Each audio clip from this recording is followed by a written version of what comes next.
Hi friends, welcome to our channel. ఈరోజు మనము C లాంగ్వేజ్లో నెస్టింగ్ ఆఫ్ లూప్స్ గురించి నేర్చుకుందాం.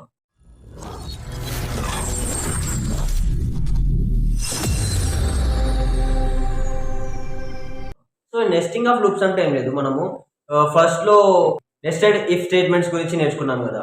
సో ఆ నెస్టెడ్ ఇఫ్లో ఏంటి, ఒక ఇఫ్ కండిషన్ లోపల ఇంకొక ఇఫ్ కండిషన్ రాయడం జరిగింది మనం.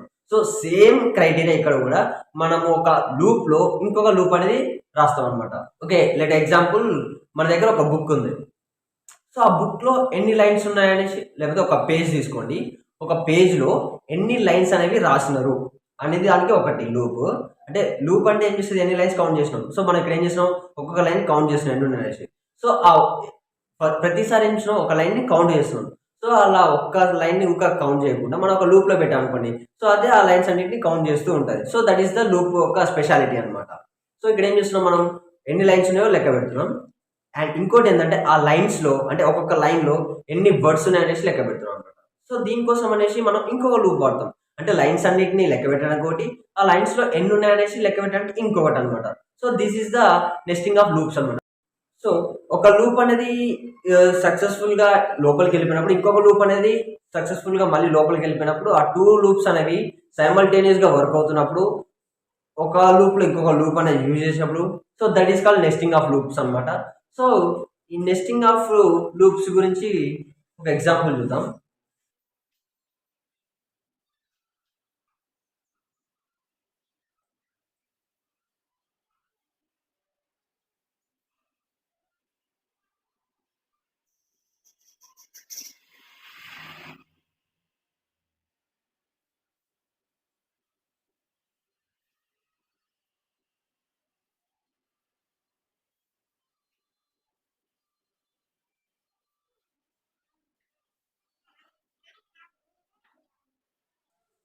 So this is the simple program for nesting of loops అనమాట. సో ఈ నెస్టింగ్ ఆఫ్ లూప్ అనేది ఎలా వర్క్ అవుతుంది అంటే, ఫస్ట్ మనము ఐ అనే వాల్యూ డిక్లేర్ చేసి ఇనిషియలైజ్ చేస్తాం 0 తోటి. సో ఇక్కడ ఏమవుతుంది, ఫర్ లూప్లో ఫస్ట్ ఇనిషియలైజ్ చేస్తాం, తర్వాత కండిషన్ రాస్తాం, తర్వాత ఇంక్రిమెంట్ అండ్ డిక్రిమెంట్ యూజ్ చేస్తాం అనమాట. సో ఇంక్రిమెంట్ డిక్రిమెంట్ ఎందుకంటే మనము ఇన్ఫైనైట్ లూప్లోకి మన ప్రోగ్రామ్ వెళ్ళకుండా సేవ్ చేసుకుంటాం అనమాట. సో దానికనేసి increment and decrement operators use చేస్తాం. నేను ఇది ఆల్రెడీ లూప్స్ గురించి ఎక్స్ప్లెయిన్ చేసినప్పుడు చెప్పడం జరిగింది. So I provide that video link in the description అనమాట. సో నెక్స్ట్ వచ్చేసి, సో ఫర్ లూప్ ఇంట్ ఐ ఈజ్ ఈక్వల్ టు 0 అనేసి ఒక వేరియబుల్ ని డిక్లేర్ చేసి ఇనిషియలైజ్ చేసాం. సో దానికి 5 అనే కండిషన్ ఇచ్చాం. అంటే 5 అనేది దాని లిమిట్ అనమాట. సో ఆ లిమిట్ దాటి ఫర్ లూప్ అనేది వెళ్ళదు. అంటే 5 టైమ్స్ అనేవి ఈ లూప్ అనేది ఎగ్జిక్యూట్ అవుతుంది అనమాట. సో 5 దాటి వెళ్ళదు. తర్వాత ఏంది, ఐ అనేది ఇంక్రిమెంట్ చేయడానికి ఒక ఇంక్రిమెంట్ ఆపరేటర్ రాసాం. సో ఫర్ లూప్ లోపల ఇంకొక ఫర్ లూప్ అనేది యూజ్ చేస్తాం. ఇక్కడ ఏంటి, జే అనే ఒక వేరియబుల్ తీసుకున్నాం అనమాట. సో జే అనే వేరియబుల్కి మళ్ళీ 0 అనేది ఇన్స్టాల్ చేస్తాం. జే లెస్ దాన్ 5 అనేసి ఒక కండిషన్ పెట్టాం, జేని ఇంక్రిమెంట్ చేయడం జరిగింది. So next print percentile i comma j, అంటే ఐలో ఉన్న వాల్యూ జేలో ఉన్న వాల్యూ ప్రింట్ చేయడానికి మనము ఈ ప్రింట్ స్టేట్మెంట్ యూజ్ చేస్తాం. సో ఇప్పుడు just walk through this example. First ఏంటి, in i is equal to 0, i less than 5. I ఎంత ఉంది, 0, 0 లెస్ దాన్ 5, అంటే 0 అనేది 5 కంటే తక్కువ ఉంది కదా. సో ఈ లూప్లోకి ఎంటర్ అవుతుంది అనమాట. సో లూప్లో ఏముంది, ఇంకొక లూప్ ఉంది. ఈ లూప్లో కండిషన్ ఏంటి, జే అనే ఒక వేరియబుల్ తీసుకున్నాం, దాన్ని లెస్ దెన్ 5 ఉందా లేదా అని చూస్తున్నాం. సో ఇక్కడ జే వాల్యూ ఎంత, 0. So 0 less than 5, right. So మళ్ళీ ఇది లూప్లోకి వెళ్తుంది అనమాట. సో ఇక్కడ ఏముంది, print f percentile i comma j, అంటే ఐలో ఎంత ఉంది ఫస్ట్, ఇప్పుడు ఫస్ట్ ఇక్కడ ఎంటర్ అయినప్పుడు ఐలో ఎంత ఉంది, వాల్యూ 0 ఉంది. సో ఇప్పుడు నెక్స్ట్ ఏంటి, జే వాల్యూ ఎంత, జే వాల్యూ కూడా 0 కదా. సో 0 0 అని ప్రింట్ అవుతుంది అనమాట. సో ప్రింట్ ఎఫ్ స్లాష్ అని, ఇది ఎందుకంటే నెక్స్ట్ లైన్లో ప్రింట్ చేయడానికి యూజ్ చేస్తాం అనమాట.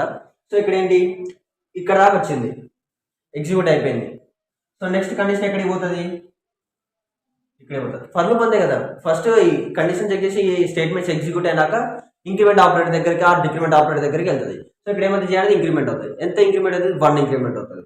సో ఇక్కడ ఏంటి, జే వాల్యూ ఎంత, 1 అవుతుంది. సో జే వాల్యూ 1 అయిన తర్వాత కండిషన్ చెక్ చేస్తుంది, 1 లెస్ దాన్ 5 అనేసి.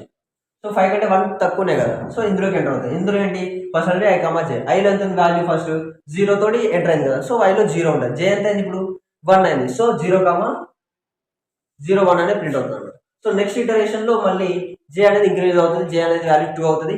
2 లెస్ దెన్ 5, ట్రూ అవుతుంది. ట్రూ అయినాక మళ్ళీ ఇందులోకి వస్తుంది. ఇక్కడ ఏమవుతుంది, ఐ జే అనేది ప్రింట్ అవుతుంది. ఐలో ఎంత ఉంది, 0 ఉంది. జేలో 2 ఉంది. సో నెక్స్ట్ మళ్ళీ ఇక్కడ ఇంక్రీజ్ అవుతుంది, 3<5 అవుతుంది. సో ట్రూ అవుతుంది 3<5 కాబట్టి మళ్ళీ ఇందులోకి ఎంటర్ అవుతుంది. ఐ వాల్యూ ఎంత 0, జే వాల్యూ ఎంత ఇప్పుడు 3 కదా. సో 0,03 అనేది ప్రింట్ అవుతుంది. సో నెక్స్ట్ మళ్ళీ వెళ్ళి ఇంక్రీజ్ అవుతుంది. సో ఇంక్రీజ్ అయ్యాక ఇప్పుడు ఎంత అవుతుంది 4 అవుతుంది. 4<5 ట్రూ రైట్, ట్రూ కాబట్టి మళ్ళీ లూప్లోకి వెళ్తుంది. ఇక్కడ ఏమవుతుంది I value J value print అవుతుంది. ఐ వాల్యూ ఎంత ఉంది 0, జే వాల్యూ ఎంత 4. సో 0,4 అనేది ప్రింట్ అవుతుంది అనమాట. సో ఇప్పుడు ఏమవుతుంది మళ్ళీ ఇక్కడికి వెళ్ళి ఇంక్రీజ్ అవుతుంది. 4 కాస్త ఏమవుతుంది 5 అవుతుంది. కండిషన్ ఏంటి 5<5 ట్రూ కాదు కదా. సో 5 అనేది 5 కంటే తక్కువ కాదు. సో ఈ లూప్ నుంచి ఎగ్జిట్ అయిపోతుంది. ఎగ్జిట్ అయిపోయి ఇక్కడికి పోతుంది అనమాట. అంటే ఈ లూప్ లోపల స్టేట్మెంట్స్ అని ఎగ్జిక్యూట్ ఇప్పుడు ఫర్ లూప్ లోపల స్టేట్మెంట్ ఎగ్జిక్యూట్ అయిన తర్వాత ఏమవుతుంది ఇంక్రీజ్ అవుతుంది. సో అలాగే ఈ ఫర్ లూప్ లో ఇవన్నీ స్టేట్మెంట్స్ అనమాట. ఈ స్టేట్మెంట్ అనేది ఎగ్జిక్యూట్ అయిన తర్వాత ఏమవుతుంది ఇంక్రీజ్ అవుతుంది మళ్ళీ. సో అలాగే ఐ వాల్యూ అనేది ఇంక్రీజ్ అవుతుంది. ఐ వాల్యూ ఎంత అవుతుంది ఇప్పుడు ఇందాక 0 ఉంది, ఇప్పుడు 1 అవుతుంది. సో 1<5 ట్రూ కదా, ట్రూ కాబట్టి మళ్ళీ ఫర్ లూప్ లోకి వస్తుంది అనమాట. సో ఫర్ లూప్ లోకి వచ్చి మళ్ళీ ఇవన్నీ కండిషన్స్ చెక్ చేసి మళ్ళీ ఇట్లానే ప్రింట్ అవుతుంది. కానీ ఇప్పుడు ఐ వాల్యూ ఎంత మనకి 1 కదా. సో 1 కాబట్టి ఇప్పుడు ఐ వాల్యూ ఎంత ప్రింట్ అయితే 1 తోటి 0 1 1 1 2 1 3 1 4 ఇలా 1 4 వరకు ప్రింట్ అవుతుంది అనమాట. సో 1 4 వరకు ప్రింట్ అయిన తర్వాత మళ్ళీ ఇక్కడ జే వాల్యూ అనేది ఫాల్స్ అవుతుంది. మళ్ళీ ఇక్కడ ఐ వాల్యూ ఇంక్రీజ్ అవుతుంది. తర్వాత 2 అవుతుంది. మళ్ళీ 2 0 2 1 2 2 2 3 2 4 అని ప్రింట్ అవుతుంది. సో మళ్ళీ ఇట్లా ప్రింట్ అవుతూ ఉంటుంది అనమాట. సో ఇది నెస్టింగ్ ఆఫ్ లూప్స్ అనమాట. అంటే ఒక లూప్ లో ఇంకొక లూప్ ని రాస్తే మనము నెస్టింగ్ ఆఫ్ లూప్స్ అంటాం అనమాట. నెస్టింగ్ ఆఫ్ లూప్స్ అనేది మనకి 2D అరేస్ లో ఆర్ మల్టీ డైమెన్షనల్ అరేస్ లో మనకి యూజ్ అవుతుంది. So please remember this concept, it's very very important concept. So nesting of loops అనేది చాలా కేసెస్ లో యూజ్ చేస్తాం అనమాట. సో ఇది ఫ్రెండ్స్ నెస్టింగ్ ఆఫ్ లూప్స్. మనము ఇప్పుడు ఇన్ఫినైట్ లూప్స్ గురించి నేర్చుకుందాం. ఓకే, ఇప్పుడు ఇన్ఫినైట్ లూప్స్ గురించి నేర్చుకుందాం. సో ఇన్ఫినైట్ అంటే ఏంటి? ఇన్ఫినైట్ అంటే అన్డిఫైన్డ్, అంటే అది ఇక అంటే ఆ వాల్యూని మనము గెస్ట్ చేయలేము అనమాట, ఆ వాల్యూ ఎంత ఉంటుంది అనేసి. సో అలా ఇన్ఫినైట్ టైమ్స్ లూప్ అనేది రన్ అవుతుంది అనమాట. అంటే ఇప్పుడు ఇన్ఫినైట్ వాల్యూ ఎంత అంటే ఏం చెప్తాం? సో వి కాంట్ అన్డిఫైన్డ్ కదా. సో అలాగే లూప్ కూడా ఎన్నిసార్లు రిపీట్ అవుతుంది అనేసి మనం చెప్పలేము అనమాట. So that is infinite loops అనమాట. సో ఇన్ఫినైట్ లూప్స్ అనేవి మనము కండిషన్ అనేది రాంగ్ ఇచ్చినా, ఇంక్రిమెంట్ ఆపరేటర్ డిక్రిమెంట్ ఆపరేటర్ అనేవి ఇవ్వకపోయినా, సో మేబీ ఇంక్రిమెంట్ చేసే దగ్గర డిక్రిమెంట్ చేసినా, సో ఈ ఇన్ఫినైట్ లూప్స్ అనేవి వస్తాయి అనమాట. అండ్ సమ్ టైమ్స్ ఏమంటారు ఇన్ఫినైట్ లూప్స్ అనేవి కావాలనేసి మన ప్రోగ్రామ్స్ లో యూజ్ చేస్తుంటారు అనమాట. So for example operating system కావచ్చు, గేమ్స్ కావచ్చు. సో ఇదేంటంటే ఒక కోడ్ ఉంటుంది. సో ఆ కోడ్ ని మళ్ళీ పర్మనెంట్ గా రన్ చేస్తూ ఉంటుంది కంటిన్యూగా. అదే కోడ్ ని మళ్ళీ మళ్ళీ రన్ చేస్తూ ఉంటుంది. సో ఇలా రన్ చేసేది ఇన్ఫినైట్ లూప్స్ ఎందుకు వాడతారంటే, యూజర్ అనే వ్యక్తి మాన్యువల్గా అంటే తనకు తానే బ్యాక్ వచ్చేటట్టు డిజైన్ చేస్తే అది ఇన్ఫినైట్ లూప్స్ అనమాట. సో ఇప్పుడు ఏంది గేమ్ అనేది ఉంది, ఆ గేమ్స్ కి చేసిన కోడ్ అనేది ఆ గేమ్ అప్లికేషన్ కి రాసిన కోడ్ మళ్ళీ మళ్ళీ ఎగ్జిక్యూట్ అవుతూనే ఉంటుంది మళ్ళీ మళ్ళీ.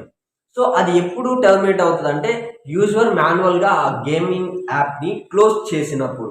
సో అలా క్లోజ్ చేయడానికి వీలుగా ఉండేటట్టు ఆ యాప్ అనేది కంటిన్యూగా రన్ అవుతానికి మనం యూజ్ చేసేవి ఇన్ఫినైట్ లూప్స్ అనమాట. ఓకేనా? సో ఈ ఇన్ఫినైట్ లూప్స్ కి ఎగ్జాంపుల్ ఆపరేటింగ్ సిస్టమ్, గేమ్స్ అని చెప్పాను కదా. ఈ ఇన్ఫినైట్ లూప్స్ అనేవి మనము వేటితో క్రియేట్ చేయొచ్చు అంటే మేబీ వైల్తో చేయొచ్చు, డూ వైల్తో చేయొచ్చు, అండ్ ఫర్ లూప్తో చేయొచ్చు, లాజికల్ లూప్స్ అనేవి కొన్ని ఉంటాయి. సో వాటితో కూడా చేయొచ్చు అనమాట. So what is the importance of infinite loops అంటే మనము ఒక కోడ్ని కంటిన్యూగా అన్డిఫైనైట్ టైమ్స్ అనేవి మనం రన్ చేయాలనుకోండి. సో దానికోసం అనేసి ఇన్ఫినైట్ లూప్స్ని వాడతాం. మేబీ ఇది మనం చేసే కొన్ని మిస్టేక్స్ వల్ల కూడా రావచ్చు. చెప్పా కదా కండిషన్స్ అనేవి రాంగ్ ఇవ్వడం, ఇంక్రిమెంట్ ఆపరేటర్ డిక్రిమెంట్ ఆపరేటర్ ఇవ్వకపోవడం. సో వీటి వల్ల ఇన్ఫినైట్ లూప్స్ అనేవి కూడా రావచ్చు అనమాట. సో మనం ఇప్పుడు ఒక ఎగ్జాంపుల్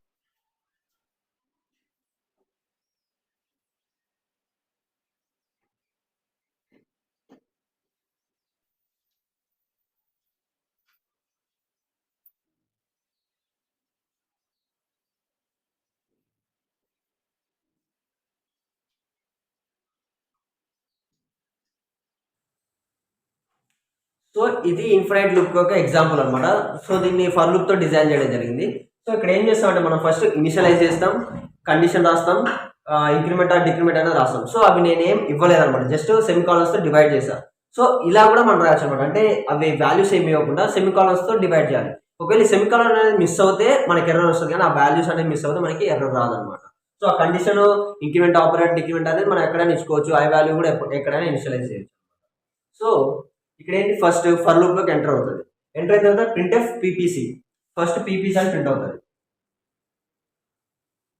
ప్రింట్ అయిన తర్వాత ఏంది, ప్రింట్ ఎఫ్ స్లాష్ అంటే ఏంటి, న్యూ లైన్ కి యూజ్ చేస్తాం అనమాట. స్లాష్ న్యూ లైన్ కోసం యూజ్ చేస్తాం. న్యూ లైన్ అంటే ఇప్పుడు ఇది లేదనుకోండి, మళ్ళీ ఇది లూప్ అనేది ఎగ్జిక్యూట్ అయినప్పుడు పీపీసీ అనేది ఇక్కడ ప్రింట్ అవుతుంది. సో ఈ న్యూ లైన్ అనేది యూజ్ చేస్తాం అనుకోండి, సో ఈ పీపీసీ అనేది ఇక్కడ నెక్స్ట్ లైన్ లో, ఐ మీన్ న్యూ లైన్ లో ప్రింట్ అవుతాం అనమాట. So that is the importance of slash and new line character. So ఇక్కడ ఏంటంటే ఈ ఫర్ లూప్ అనేది ఎండ్ కావడానికి ఏ కండిషన్ ఇవ్వలేదు మనం. సో ఏ కండిషన్ ఇవ్వలేదు కాబట్టి ఏమవుతుంది, అది ఇక్కడ దాకా వస్తుంది, మళ్ళీ కండిషన్ చేయడానికి వెళ్తుంది.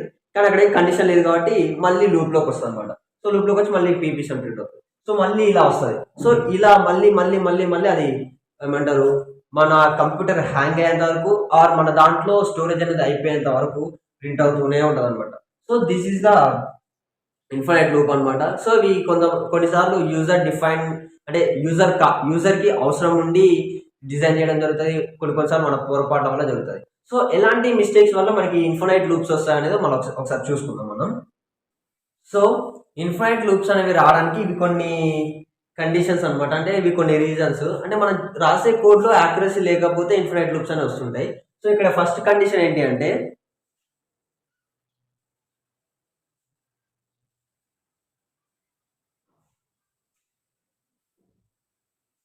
సో ఫస్ట్ కండిషన్ లో ఏం తప్పు ఉందంటే, ఇక్కడ ఐ అనే వాల్యూ ఇనిషియలైజ్ చేస్తాం 0 తోటి, తర్వాత ఐ లెస్ దెన్ 10 అనేసి కరెక్ట్ కండిషన్ రాసాం. కాకపోతే ఇక్కడ ఇంక్రిమెంట్ బదులు డిక్రీజ్ చేశాను అనమాట వాల్యూ. అంటే ఐ అనేది మైనస్ మైనస్, అంటే ఇప్పుడు ఫస్ట్ ఎంత ఉంది, 0 ఉంది, తర్వాత ఐ వాల్యూ ఏమవుతుంది, -1 అవుతుంది, తర్వాత -2 అవుతుంది, తర్వాత -3. సో ఎప్పుడు కూడా 10 కంటే ఎక్కువ కాదనమాట. సో ఎక్కువ కాబట్టి ఎప్పుడు 10 కంటే బిలో అవుతుంటుంది. ఎన్నిసార్లు ఎగ్జిక్యూట్ అయినా కూడా ఒక వాల్యూ అనేది తక్కువ అవుతుంది కానీ ఎక్కువ కాదు. సో ఎప్పుడు కూడా 10 కి ఎక్కువ కాలేదనమాట. సో అది ఇన్ఫినైట్ లూప్ లోకి వెళ్ళిపోతుంది అనమాట. సో నెక్స్ట్ కండిషన్ వచ్చేసి ఇక్కడ ఐ అనే వేరియబుల్ డిక్లేర్ చేసి 0తో ఇనిషియలైజ్ చేసాం. సో వైల్ రాసాం ఈసారి, while I less than 10, I less than 10. So ఇప్పుడు 0 అనేది 10 కంటే పెద్దగా ఉందా తక్కువ ఉందా, so 0 is less than 10, always 0 is less than 10. So ఏమవుతుంది, ఈ లూప్ అనేది ఎగ్జిక్యూట్ అవుతుంది. సో మళ్ళీ వచ్చి 0 లెస్ దాన్ 10 ఎగ్జిక్యూట్ అవుతుంది, 0 లెస్ దాన్ 10 ఎగ్జిక్యూట్ అవుతుంది, 0 లెస్ దాన్ 10 ఎగ్జిక్యూట్ అవుతూనే ఉంటుంది అనమాట. సో ఇక్కడ ఏంటి మిస్టేక్, ఇంక్రిమెంట్ ఆపరేటర్ ని మనం రాయాలన్నమాట. సో ఈ ఐ వాల్యూని ఇంక్రీజ్ చేస్తలేము. సో ఐ వాల్యూని ఇంక్రీజ్ చేస్తలేము కాబట్టి ఆ ఐ వాల్యూ అనేది 10 కంటే ఎక్కువ కాలేదు ఇప్పుడు. సో 10 కంటే ఎప్పుడు ఎక్కువ కాలేదు కాబట్టి సో ఆ లూప్ ని మళ్ళీ మళ్ళీ ఎగ్జిక్యూట్ చేస్తూ ఉంటుంది అనమాట. సో నెక్స్ట్ ఎగ్జాంపుల్ వచ్చేసి int n is equal to 1, బాగానే ఉంది. n అనే వేరియబుల్ డిక్లేర్ చేసి 1 అనే వాల్యూ ఇనిషియలైజ్ చేసాం. సో కండిషన్ ఏం చేసాం అంటే n ఈక్వల్ టు 10 ఇచ్చాం అనమాట. అంటే డబుల్ ఈక్వల్ టు కాకుండా ఒక ఈక్వల్ టు ఇచ్చాం. సో ఇక్కడ ఏంటి, రిలేషనల్ ఆపరేటర్ యూజ్ చేయకుండా అసైన్మెంట్ ఆపరేటర్ యూజ్ చేసాం. సో ఇది చాలా మంది చాలా సార్లు కామన్ గా చేసే మిస్టేక్ అనమాట. సో ఇక్కడ ఏం చేస్తున్నాం, n అనే వేరియబుల్ కి 1 అనే వాల్యూ ఇచ్చినాం. సో నెక్స్ట్ ఏం చేసాం, మళ్ళీ ఆ వేరియబుల్ కి 10 అయ్యేంత వరకు ఆర్ 10 ఉందా లేదా అనేసి కండిషన్ అనేది చెక్ చేయకుండా ఆ n లోకి 10 ని పంపిస్తున్నాం అనమాట. సో ఇక్కడ ఏమవుతుంది, n లోకి 10 వెళ్తుంది, కండిషన్ ట్రూ కూడా ఎగ్జిక్యూట్ అవుతుంది, మళ్ళీ n లోకి 10 అవుతుంది, కండిషన్ ట్రూ కూడా ఎగ్జిక్యూట్ అవుతుంది. ఇక్కడ ఇంక్రిమెంట్ ఆర్ డిక్రిమెంట్ ఆపరేషన్స్ ఏమీ లేవు. సో ఇది మళ్ళీ ఇన్ఫినైట్ గా ఎగ్జిక్యూట్ అవుతూనే ఉంటుంది అనమాట. సో నెక్స్ట్ ఫోర్త్ వచ్చేసి int i is equal to 1, బాగానే ఉంది. i అనే వేరియబుల్ డిక్లేర్ చేసి ఇనిషియలైజ్ చేసాం 1 తోటి. So next i less than equal to 5, అంటే i అనేది 5 కంటే తక్కువ ఉందా ఎక్కువ ఈక్వల్ ఉందా అనేసి చెక్ చేస్తున్నాం. తర్వాత పర్సెంటేజ్ i అనేది ప్రింట్ చేస్తున్నాం. తర్వాత i అనేది ప్లస్ చేస్తున్నాం అని మీరు అనుకోవచ్చు. కానీ ఇక్కడ ఏమవుతుందంటే వైల్ తర్వాత మనం సెమికాలన్ పెట్టినాం. సో సెమికాలన్ అంటే అది ఎండ్ ఆఫ్ ద స్టేట్మెంట్ చూపిస్తుంది అనమాట. అంటే సెమికాలన్ యొక్క ఇంపార్టెన్స్ తెలుసు కదా, సెమికాలన్ ఎందుకు యూజ్ చేస్తాం, అది ఎండ్ ఆఫ్ ద స్టేట్మెంట్ అనేసి కంపైలర్ కి చెప్తాం అనమాట. సో ఇక్కడ ఏం చేస్తున్నాం, వైల్ లూప్ అనేది ఇంతటితో ఆగిపోయింది, ఇంక ఎగ్జిక్యూట్ కావట్లేదు. సో ఇక్కడ ఏంది, వైల్ దగ్గర సెమికాలన్ లేదు, ఇక్కడ దాకా ఎగ్జిక్యూట్ అవుతుంది అనమాట వైల్ అనేది. అంటే ఇదంతా వైల్ లూప్ అనమాట. సో ఇక్కడ ఏంటి, వైల్ లూప్ ఈ ఒక్క స్టేట్మెంట్ వైల్ లూప్ అనమాట, ఎందుకంటే సెమికాలన్ పెట్టినాం కాబట్టి.